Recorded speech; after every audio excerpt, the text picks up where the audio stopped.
Buenos días, soy Ángel Aurelio González Amosorrutia, curador de la exposición Vasos Comunicantes entre Arte y Literatura, Carlos Monsiváis y Juan García Ponce. Es para mí un privilegio que el maestro y querido amigo Arnaldo Cohen nos reciba para hacer una entrevista, un conversatorio sobre la relación entre ambos y su obra de suya portentosa. Arnaldo, querido, muchas gracias por los Gracias por tomarme en cuenta. Al contrario, eres un protagonista de una generación notable. 1968 es un movimiento, una revolución de las ideas, cuyos antecedentes están en París, en este movimiento del Mayo francés y bueno, todo este tema que desemboca evidentemente en octubre de 1968 de manera trágica, pero es un movimiento cual te pediría nos conversaras, cómo lo viviste, tu relación con Carlos Monsiváis, con Juan García Ponce en este preciso año tan toral para la relación.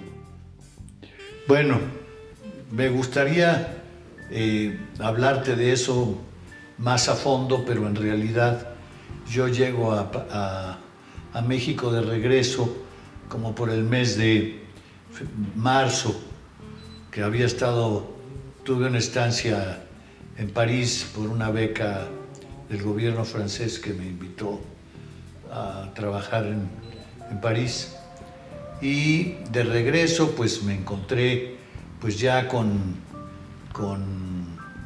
el conflicto de los estudiantes y sus 6 puntos, que se hablaba de todo esto, y desde luego pues fue reencontrarme con amigos, pues en el caso de Juan de muy larga, de una larga vida de conocernos, y con Carlos me llevé menos, pero pues sí tuvimos encuentros en la zona rosa, y pues en esa época todo se platicaba encontrándose en los cafés como el Perro Andaluz o como La Tecla o el Tirol, etc.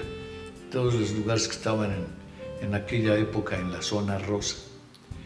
Y estaba la época de las marchas, empezaban las protestas y hubo la famosa Marcha del Silencio. No recuerdo la fecha exacta, fue creo que la penúltima marcha, porque la última fue la de Tlatelolco, ¿no?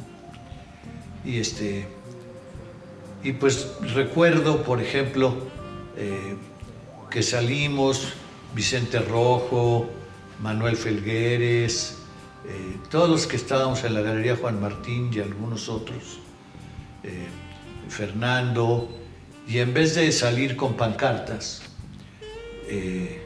pues era la manifestación del silencio, le pusimos unos palos a unos cuadros de cada quien salía con su cuadro, con una especie de bandera, bueno, no bandera, con los cuadros, con unos palos, en vez de pancartas, y salimos a caminar por todo Reforma como si fuera una exposición ambulante colectiva hasta llegar al Zócalo. Y era muy impresionante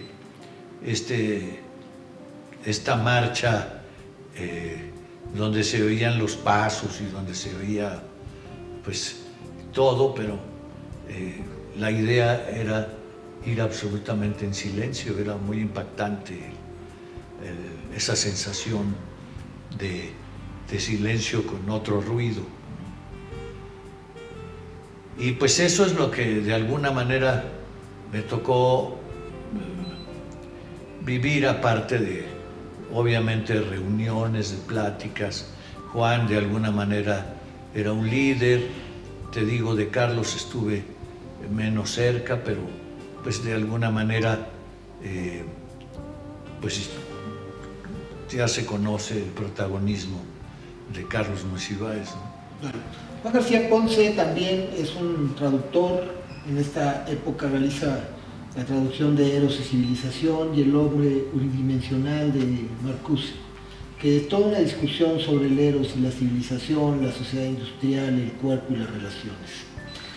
Independientemente de la militancia activa en el movimiento estudiantil, está en este año también 9 pintores mexicanos, que es una exposición que es piedra de toque en esta generación, como tú llamabas, ya bien o mal llamada, de la generación de la ruptura, que en realidad no pretendían romper, no firmaron un manifiesto, pero bueno, es una larga discusión.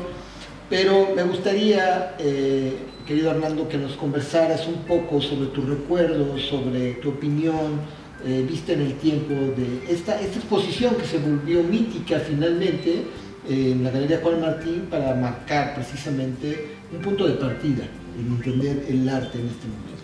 Bueno, recuerdo principalmente esa época. Ahorita que estábamos hablando de que si era o no ruptura, yo la recuerdo como la época de la mafia y de ese grupo donde estaba Juan, evidentemente Juan, Fernando Benítez, Octavio Paz. Es decir, había una generación realmente, para mí, verdaderamente admirable. Es decir, cada personaje que estaba ahí, pues yo lo admiraba desde niño, ¿no? Y entonces, de repente, ser parte de todo este grupo, pues era fascinante.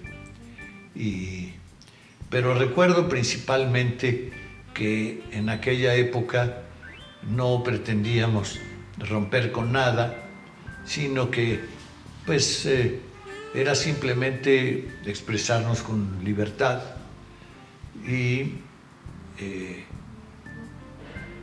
de alguna manera las circunstancias se fueron dando, y yo digo que nos llamaron en algún momento dado la mafia.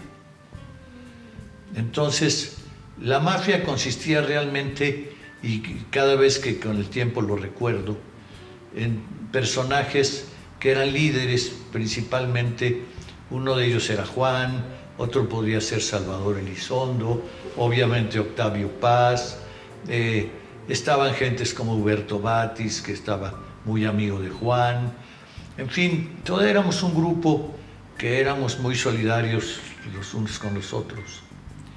Y recuerdo mucho, y me llama mucho la atención, que yo digo que quien realmente creaba eso era Vicente Rojo, porque Vicente Rojo diseñaba la revista de la universidad, diseñaba la revista de Bellas Artes, diseñaba casi todos los suplementos culturales de casi todos los periódicos. Los libros de la imprenta Madero. Evidentemente, de Era, que también, es decir, no tenía solo el poder de ilustrar físicamente catálogos de obras, obviamente libros con la editorial Era, sino también pues controlar. Y él era prácticamente, invitaba a escritores a escribir un libro para su editorial, o estaba en contacto con otras editoriales como El Fondo, y realmente era el que nos invitaba a participar en todas estas revistas, en todos estos suplementos. Y entonces realmente sí éramos un grupo, como te decía yo, que nos llevábamos muy bien y admirábamos lo que hacía el otro, y pues Vicente Rojo se encargaba de incluirnos en estas revistas, y obviamente los que no estábamos, o los que no estaban más bien dentro de este contexto, pues estaban muy indignados y optaron por nombrarnos un grupo que era la mafia. Por ahí estaba la China Mendoza, Luis Guillermo Piazza, que escribieron bastante sobre eso.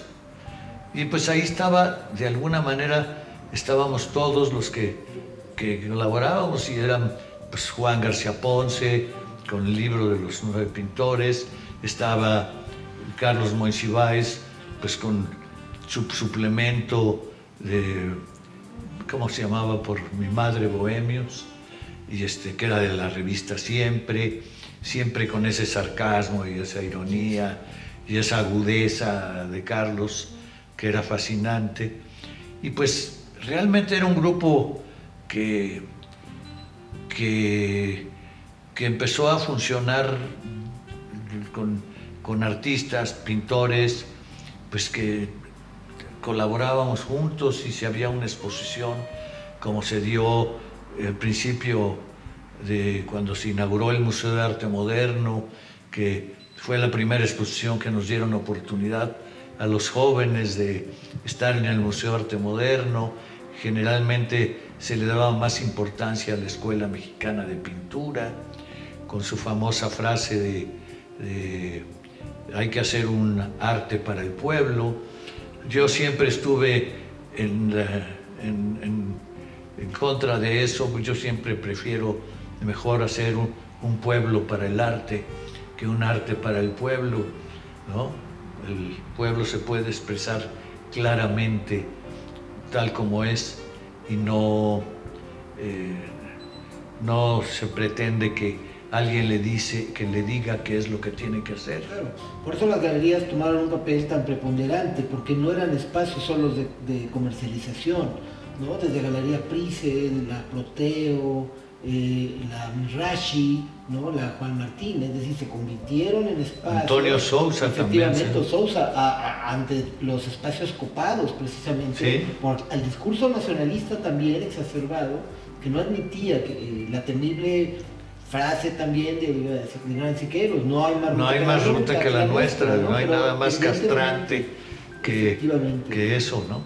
Pero esto es muy importante porque nos lleva precisamente a este contexto histórico sobre esta exposición de pintores mexicanos y tu participación evidentemente de esto. Ahora, Juan García Ponce era un escritor, y su crítica de arte, y además un gran conocedor precisamente de este tema, era una mirada diferente, una mirada literaria para ejercer crítica de arte, que también es muy importante. En alguna ocasión recordarás en la exposición que tuve el honor de compartir contigo en Mérida, hablábamos de Paul Klee como uno de los artistas que más influyeron tanto en él como contigo, la aparición de lo invisible. ¿Nos puedes conversar un poco sobre esto? Sí. Curiosamente, en una de las banderas que hice, dice, todo en el mundo, le puse es decir, en las barras, le puse letras un poco recordando esos escritos de Paul Klee, que eran pinturas, pero eran unos textos, no sé si los recuerdas.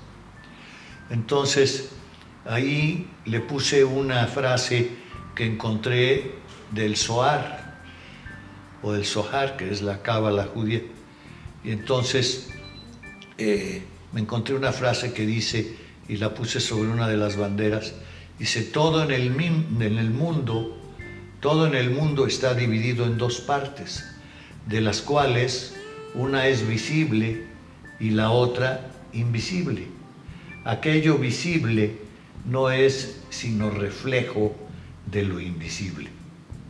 Y coincide mucho con esta frase que tú mencionas del libro de Juan, de la aparición de lo invisible. Y para mí es fascinante porque realmente la pintura pues tiene que ver con a través de esta creatividad con absoluta libertad, como era Paul Klee, que yo digo que era el que verdaderamente conquistó el volver a ser niño durante casi todos los años de su vida. Músico también, con esa inmensa sensibilidad, donde yo creo que sí existe, digamos, la historia. Tú hablas de Juan y la literatura, pero Juan de alguna manera habla de algo que es eso que es invisible. Y como diría Octavio Paz en alguno de sus libros, dice, ¿cómo se dice lo que no se dice? ¿No? Y Juan tenía esa virtud. También la tenía obviamente Octavio y algunos otros, pero Juan sí era eso, era su fascinación.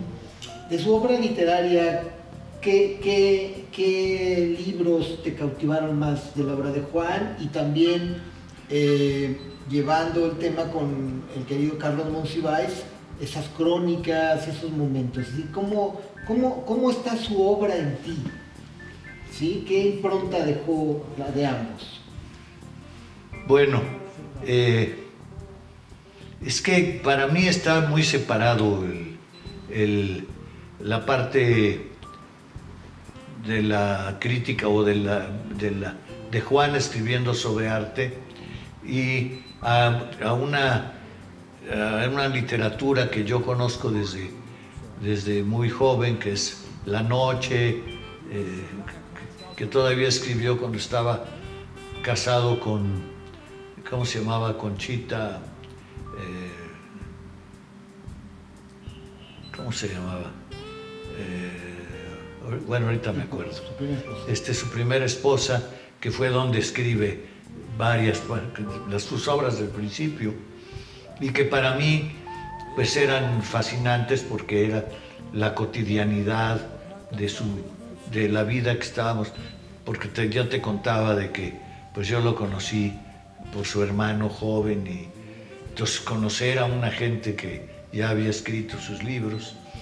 Pero lo que siempre me sorprendió de Juan es esta frescura de su forma de escribir. Cómo podía contar cualquier cosa y cómo te llevaba, te cautivaba esa sensualidad de su manera la manera de contar las cosas. Pues se pone a escribir de Balthus, también habla de Klosowski, ¿no? Es decir, lo traduce junto con Raúl Falcó, y entonces pues realmente hay una gran influencia de esta capacidad de expresarse con absoluta libertad. Efectivamente, él incorpora a estos personajes tan trascendentales en la historia del arte y la literatura, y todos coinciden, como bien lo decías, era un grupo de artistas, de cineastas, de escritores. Está la generación de Casa del Lago también. Sí, es el momento de la Casa del Lago. Esta generación donde vamos a poder ver la actividad de Burrola, la obra, como bien decía, la organización de las conferencias con Salvador Elizondo y toda esta parte. Carlos Monsiváis también es un animador cultural, es un mordaz crítico, pero también es una persona que es un cronista. Así un es. cronista de todo este momento. ¿Cuál es tu opinión sobre la trascendencia de la obra de Carlos Monsiváis? Bueno, como te decía, de Carlos estaba no tan cerca, pero como te comentaba en relación a su suplemento en la revista, y pues me parecía de alguna manera admirable ese sentido crítico y esa pues era muy mordaz, ¿no? Entonces pues era fascinante y era muy fácil aliarse con ese pensamiento, ¿no? con ese sentido crítico que tenía Carlos. Pues todas, no sé cómo expresarte realmente, pero este sentido de estar no solamente con la élite intelectual, sino ser parte del pueblo, expresarse con el lenguaje del pueblo. Del pueblo me refiero a todos nosotros como parte de esto, ¿no? Sí. Y pues esa cercanía con el mundo del cine mexicano, con toda este gusto por lo que es yo le llamo el rescatar. Es decir, México era visto en el extranjero como un país rural, ¿no? Y no como un país urbano, ya urbanizado. Entonces, Carlos tenía este sentido de rescatar este sentido del arte urbano contemporáneo, el arte urbano contemporáneo. Y entonces él también estaba con este mundo urbano contemporáneo. Es decir, es fascinante ver pues, toda la historia de las vedettes, ¿no? De estar metido en ese mundo del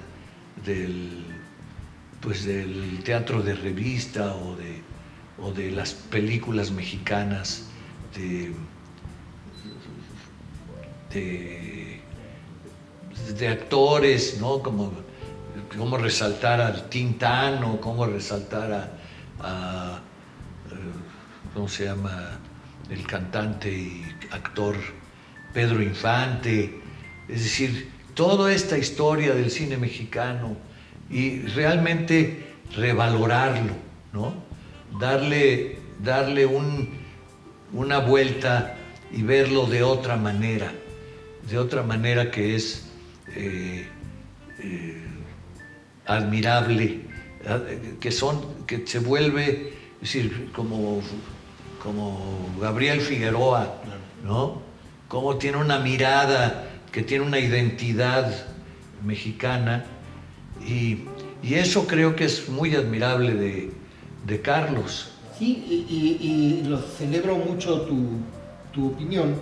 Y justo también el arte, como hilvanando el tema, también el arte fue piedra de toque en el exterior, ya lo señalabas tú. Por ejemplo, las exposiciones que tuvo Lilia Carrillo, Manuel Felgueres, José Luis Cuevas en el extranjero, tú mismo obviamente, y toda esta generación. Y también estaban los murales de Osaka. Los murales de Osaka que te pediría que ahora bueno, se conservan en el Museo Manuel Felgueres, en Zacatecas. Este conjunto, digamos, de murales de gran formato que se realizan justamente en esta idea de tener una visión de México en el exterior. ¿Qué nos puedes conversar de estos murales de Osaka, donde tú participas, por supuesto?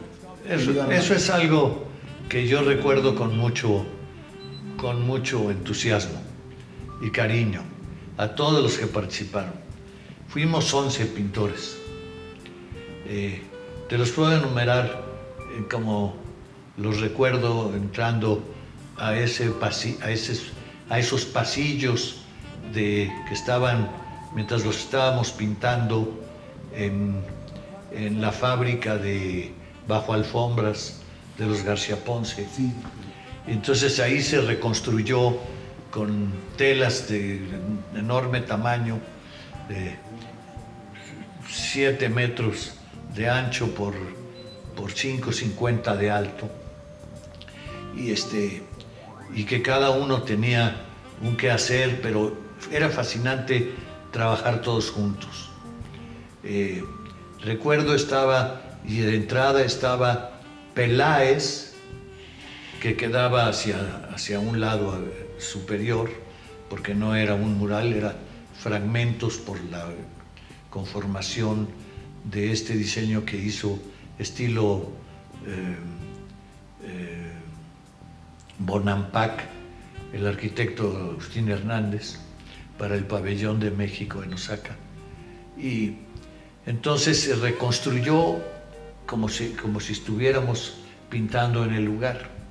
Entonces estaba Antonio Peirí, estaba del lado derecho entrando, estaba Brian Nissen, del lado izquierdo entrando Lilia Carrillo frente a Brian. Después estaba Manuel Felgueres, estaba, después de Manuel estaba Vladi, estaba Roger von Gunten, estaba después de Vladi Fernando García Ponce, estaba también Gilberto Aceves Navarro, Francisco Icaza, Francisco Corsas, y yo entre Gilberto Aceves Navarro y Fernando. Y entonces era fascinante llegar todos los días a pintar en equipo, ¿no? Cada quien su obra, pero era fascinante, por ejemplo, ver a Lilia Carrillo cómo deambulaba viendo el trabajo de todos los demás. Y regresaba a su mural y de repente buscabas tu trapo con el que estabas limpiando tus pinceles, desaparecía y te acercabas y Lilia estaba jugando con ponerlo pegándolo en su mural, o un boleto de camión que se encontraba y lo pegaba en el mural, y después con la misma pintura que estaba pintando. Y recuerdo muy, muy bien, muy claro, cuando estaba, ¿cómo se llama? Lilia con un lápiz pintando en su mural de 5 metros por 7, y le decía Manuel Felgueres, que estaba casi frente a ella, le decía: Lilia, ¿no te das cuenta que son 35 metros cuadrados? Y entonces se volteaba Lilia con su lápiz y decía: ¿qué, yo te estoy diciendo algo de tu mural? Y justo cuando estaba Lilia trabajando, frente a ella estaba Brian Nissen, y cada quien subía como podía y pintábamos con andamios. Y Brian Nissen preparaba sus colores y los subía al andamio, y desde allá arriba pues iba tomando sus colores ya preparados y iba pintando. Y en una de esas que bajó, Lilia podía pintar solamente hacia donde alcanzaba, ella no se podía subir a los andamios, pero Alain Glass era su ayudante, que es un artista espléndido y con una sensibilidad extraordinaria, y le preguntaba a Lilia: Lilia, ¿y ahora qué hago? Porque estaba arriba esperando pues, órdenes de Lilia, y le decía: ¿qué hago? Entonces se subía con su bandeja, preparaba un color, y que lo preparaban juntos, y ya que estaban arriba le decía: ¿y ahora qué hago? Entonces Lilia le decía: pues hazle así, o hazle así, ¿no? Y entonces él le iba ayudando, claro, como si fuera Lilia una directora de orquesta y un ejecutor. Y en una de esas, Brian Nissen le da un jalón a su andamio, y se cae sobre el mural de Lilia Carrillo, le hace una rajadura, porque es un metal que cae sobre él, y todos los colores que estaban allá arriba caen sobre el mural de Lilia, y empieza a escurrirse la pintura de todos los colores. Lilia estaba sentada en un sillón, y todo el mundo se fue a ver sobre Brian si se había lastimado a levantar el mural, porque al levantar y Lilia sentada ahí le dice a Brian, le dice: Brian, mira qué bonito cómo escurren los colores. Y le decía a Alain Glass: súbete, Alain, y toma esos colores y le haces así a todo el mural, ¿no? Era fascinante. Era también extraordinario ver a Fernando, que estaba muy meticuloso, pues, manejando sus formas y ampliándolas para, después de su boceto que tenía perfectamente estructurado como arquitecto que era, y empezaba a armar, y realmente iba creciendo ese cuadro y se iba volviendo un espacio en el que podías penetrar y estar dentro casi. Y Fernando se bajaba y se subía, se quedaba durante muy largo tiempo contemplándolo, hasta que casi al final de repente dice: Fernando, eres un chingón, qué bárbaro. Entonces empezaba a aplaudir él mismo, ¿no? Y entonces por ahí estaba y aparecía Gilberto Aceves Navarro, que yo estaba entre los dos, y llegaban, Gilberto llegaba con sus alumnos, y cada día que llegaba cambiaba el mural. Yo creo que abajo del mural de Gilberto Aceves Navarro hay como por lo menos 8 murales diferentes, de cómo lo iba cambiando. Estaba Paco Icaza, que estaba meticuloso, y fue realmente una apertura para él, porque él había sido un pintor figurativo, muy cerca de la escuela, digo no de la Escuela Mexicana de Pintura, pero sí esa nueva figuración, y de repente está inmerso, a excepción de Corsas y Royer, que son más o menos figurativos, entre puros pintores abstractos. Y entonces estaba fascinado haciendo no sé si era su primer cuadro abstracto, pero como ser parte del grupo de los abstractos, como nos calificaba Siqueiros, ¿no? Es decir, nosotros éramos casi todos semifigurativos o figurativos, pero para ellos éramos pintores abstractos. Mal vistos, obviamente, decía que era una farsa el tema de la abstracción. Sí, sin embargo, yo creo que el genio realmente de Siqueiros fue sus conceptos abstractos, es decir, la poliangularidad. Yo creo que es un acierto, el conocimiento de la perspectiva, ¿cómo se le llama? La curvilínea, la perspectiva curvilínea, la manera de la poliangularidad, que es la visión de los diferentes puntos de vista de Siqueiros, y cómo estructuraba el espacio envolvente. Yo creo que era verdaderamente genial Siqueiros. Yo no sé cómo esa genialidad, después de que hacía esa estructura del espacio, llegaba a taparla con la marcha de la humanidad, ¿no? Pudiendo haber... Sí, hay una pieza que se quedó como un ensayo en Bellas Artes, en San Miguel Allende, y está todo este concepto de la poliangularidad. Y era un tipo, pues, que estaba experimentando muy bien en manejo del espacio. Yo creo que de alguna manera los tres grandes tuvieron su mejor momento a principios del siglo XX, que más ya después de la Segunda Guerra.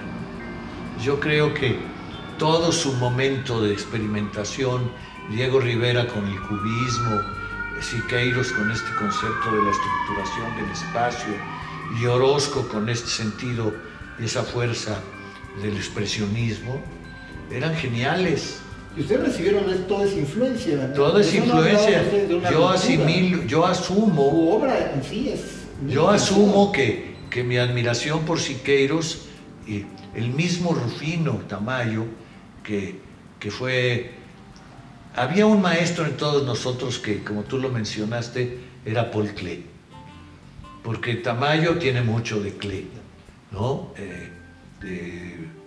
pues todos nosotros, Vicente y todo eso, inclusive hacíamos hasta exposiciones de homenajes a Klee directamente. Entonces, pues todo este mundo de Tamayo, cuando hace el jinete en el museo, en el cuadro, en el mural que está en Palacio de Bellas Artes, que es el nacimiento de la nacionalidad mexicana, una cosa así, que es un parto maravilloso, no sé si lo recuerdas. Y está ese jinete con esas manos extendidas y ese manejo de la perspectiva exagerada de Siqueiros, de alguna manera la hace Tamayo, obviamente superando a Siqueiros desde mi punto de vista, pero sí tiene esa influencia, ¿no? De alguna manera Tamayo sí tocó el muralismo, pero se fue por este lado del color, de la materia, y extraordinario. Sí, yo creo que todos, empezando pues Siqueiros estuvo trabajando en el mismo taller con Jackson Pollock, ¿no? Es contradictorio, pero de alguna manera se acabó volviendo a ser una serie de ilustradores de una falsa historia mexicana, ¿no? Sí. Sí, pues sí, es fascinante este recorrido que tú haces, Arnaldo. Yo te pediría si tú pudieras, para ir cerrando esta conversación, porque es importante que los jóvenes, y en general no solo los jóvenes, la gente, ¿no?, de todas las edades, en este momento, vuelva la mirada a la obra tanto de Juan como de Carlos Monsiváis y de toda esta generación tan notable de escritores que están ahí, ¿no?, con estos grandes nombres, ¿no?, grandes hombres como Octavio Paz, Manuel Elizondo, José Emilio Pacheco, Inés Arredondo, Elena Poniatowska, y así podemos nombrar muchas personas, ¿no?, muchos personajes. ¿Qué sería tu comentario, querido Arnaldo, para esto? Pues yo creo que fue el momento de la apertura, ¿no? Más que de la ruptura, es como la apertura. La apertura a... Cuando estuvimos con Juan José Gurrola filmando Robarte el Arte, que fue lo que se nos ocurrió para ser expuesto, para exponer, para participar en Documenta 5, que fue el parteaguas realmente de la historia del arte. Con todas las gentes que estaban exponiendo entonces, desde Marcel Duchamp, por decirte, hasta lo que en el año 72 era la vanguardia. Yo creo que era realmente, cuando yo vi esa exposición y que le comentamos con Harald Seaman y con el profesor Bode, que eran los curadores de esa exposición, en aquella época no se usaba ese concepto que se usa ahora de curadores, sí. Eran directores de arte, y entonces pues fue una exposición que fue el parteaguas realmente, o más que el parteaguas, fue como la manifestación de la conquista de la libertad en el arte. Cada quien podía expresarse con libertad absoluta, no importa si era, de alguna manera todos somos entes políticos y de alguna manera, querramos o no, nos manifestamos como tal, o somos científicos o somos antropólogos, porque es la forma en que nos expresamos de siempre. Y entonces esta conquista de ver esa pluralidad, que fue una apertura, tanto en México como en el mundo, y que pues es un ejemplo para que cada quien se pueda expresar como quiera, pero lo que sí es muy importante es que lo hagan con con un sentido de honestidad, ¿no? Con ese sentido de ser ellos mismos, de ser cada quien lo que es. Y creo que está sucediendo, porque ahora hay una cantidad de soportes nuevos que es extraordinario, ¿no? Entonces, así como en algún momento dado nos preguntaban en esa época si el arte, si la fotografía era arte, pues yo siempre decía, pues no, ni la fotografía, ni la pintura, ni la música, ni la danza, ni nada de lo que tenga nombre de arte es arte si no tiene un artista atrás, ¿no? Y cada uno podemos ser un artista.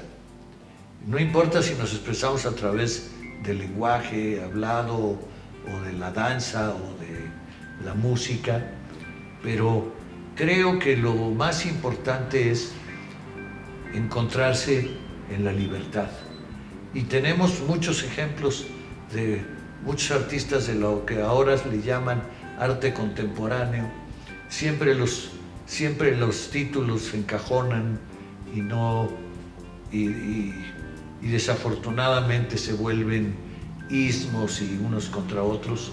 Pero yo creo que en cada lugar hay alguien que está haciendo algo que vale la pena y que sí, todos fuimos parte para conquistar esa libertad, parte y ejemplo, ¿no? Y pues yo creo que como decir, Farabeuf de Elizondo, pues es algo extraordinario, y en fin, como tú decías, si nos ponemos a hablar de cada uno, pues, o Rulfo o Juan, con ese sentido también, esas novelas que son historia de lo que vivimos. La crónica de la intervención, pasado, presente, ahí ¿No? están todos. Ahí estamos, es decir, todos retratados de una manera muy a la Juan García Ponce, ¿no? De cómo nos veía. Y entonces, pues yo recuerdo haber estado con Jodorowsky y hacer una obra de Víctimas del Deber de Ionesco, con Carlos Ancira, con Héctor Suárez, que era un actor cómico posteriormente. En esa época quería ser actor serio, que era novio de Pepita Gomis. Y hicimos una obra de teatro que se llamaba Víctimas del Deber de Ionesco, y se me quedó grabada una frase de Ionesco que decía: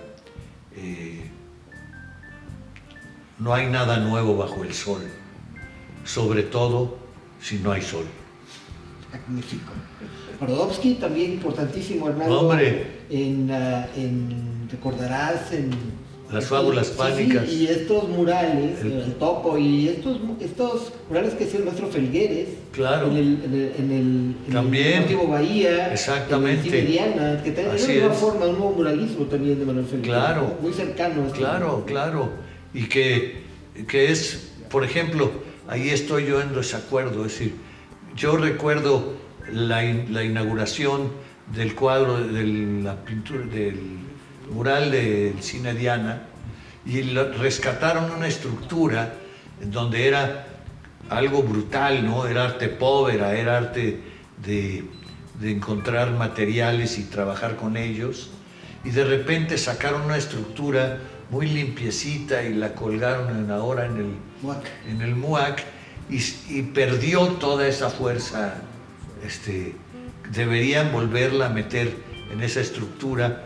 Todavía vive Polo, no sé en qué condiciones, el arquitecto que trabajó con Manuel, y rescatar esa pieza en ese sentido, ¿no? Sí, pero bueno, lo rescataron porque también ya lo habían... Lo habrían demolido. Lo habrían demolido. Sí, pero en fin, sí, efectivamente, con Gurrola, pues, a ver las obras de teatro que hizo Gurrola en la Casa del Lago que tú estabas mencionando. Yo recuerdo Roberta esta tarde, que Y además, ahorita que dije esto, me acuerdo, fue la última obra que hizo Juan José Gurrola con Juan García Ponce. Porque no había obra de que hiciera Gurrola donde no estuviera Juan. Sí. Y cuando dejó de estar Juan, con muy pocas excepciones, el Gordo se vino abajo. Porque esa mancuerna con... Sí, y de repente volvía... Carlos Bien Amados, ¿no? Sí. Trajimara, a partir de Trajimara. Sí, todo eso. Bueno, esa es la película. La película, ¿no? sí. Sí. La película. Pero, digo, todas las obras de teatro, de La cantante calva, todo esto que hizo Gurrola, siempre estaba Era Juan. una gran mancuerna. Era una súper mancuerna, una creatividad extraordinaria. Recuerdo una escena de Roberta esta tarde, no sé si tú la viste, en la Casa del Lago. La vi después. La caja de espejos. Sí, era niño cuando estaba en esa parte. Con Fuensanta Certuche, que era una vedette de stripper, con un enano. Está en el archivo Gurrola las fotografías, precisamente de esa... Bueno, de esa qué maravilla, ¿no? Que tiene Rosa. El rescate de esas fotos en el archivo de la Fundación Gurrola, están en línea, porque los rescataron, ahí están. Sí, y ahí están también de cuando nos fuimos a robar el arte con Helsen Gas. Perfecto, Arnaldo. Bueno. Pues no queda más que agradecerte. No, al contrario, gracias a ti. Agradecer a Pablo del Museo del Estanquillo, a todo el equipo que por mi conducto te agradece mucho tu generosidad, tu sabiduría y sobre todo tu calidad humana, querido. Bueno, te lo agradezco mucho que me atribuyas esas virtudes. Te lo agradezco, no sé si las merezco, pero son correspondidas. Muchas gracias, querido Arnaldo. Gracias.